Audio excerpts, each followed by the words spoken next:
quick. What is something as old as the dinosaurs, loves to curl up, and sometimes creeps underground? No, it's not your grandma, it's a fern. Ferns are some of the most recognizable and among some of the most common land plants on planet Earth. Well-known Australian tree ferns include the soft tree fern Dicksonia antarctica, rough tree fern Cyathea australis, and the Australian tree fern Cyathea cooperi. These botanical wonders mostly grow in rainforests or wet forests or coastal areas. Great. So far, I've told you things that most Australian locals could rattle off with relative ease. But have you ever wondered what the fiddleheads or croziers of a fern are? Those curled up plant fingers that you see on every fern? I did.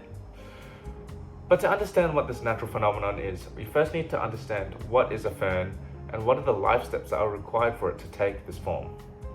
So, generally, fully grown ferns have a creeping or climbing stem known as a rhizome, upon which fronds or leaves are born at intervals. These fronds are born in a crown on all sides of the stem and have a symmetrical vascular structure. This vascular structure has a dichotomous or repeated Y branching pattern, which is a key defining characteristic of ferns. The stipe of the frond is where the leaf connects to the main stem. These leaves are then arranged in layers called pinna. The small sections of stipe in between the pinna is called the rachis. The lamina, which is the flattened leaf-like blade of the fern frond, varies from simple to highly dissected.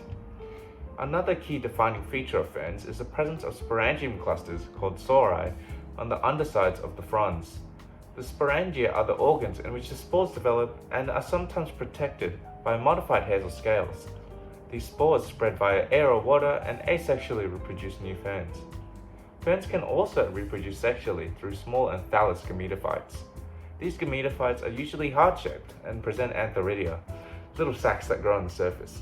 The antheridia contain the coiled sperm, which use their flagella to screw and embed themselves into the egg cell. Finally, we get to the main event. What are those fiddleheads on every single fern?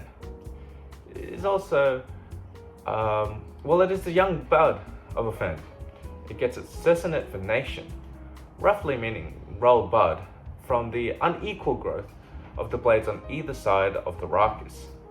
More specifically, there is more active cell division and cell elongation on the abaxial or lower side of the blade until the crozier becomes dormant.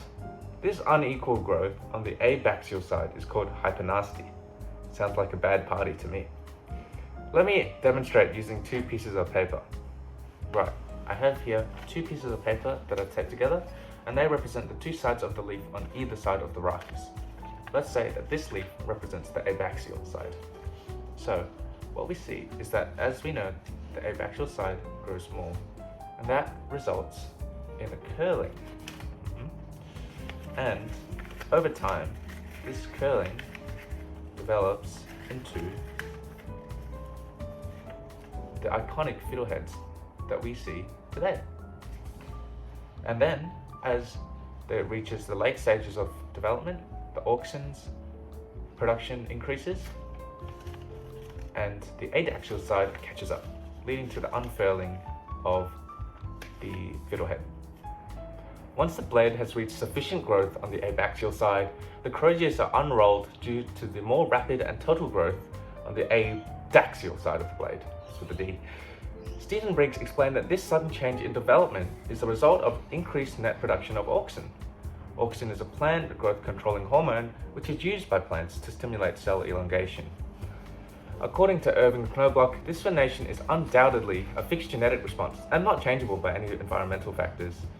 A theory proposed by Irving Knobloch in 1965 proposes that Circinate vernation occurs because it acts as a mechanism from protecting the young bud and delicate fronds against abrasion from the environment as they develop.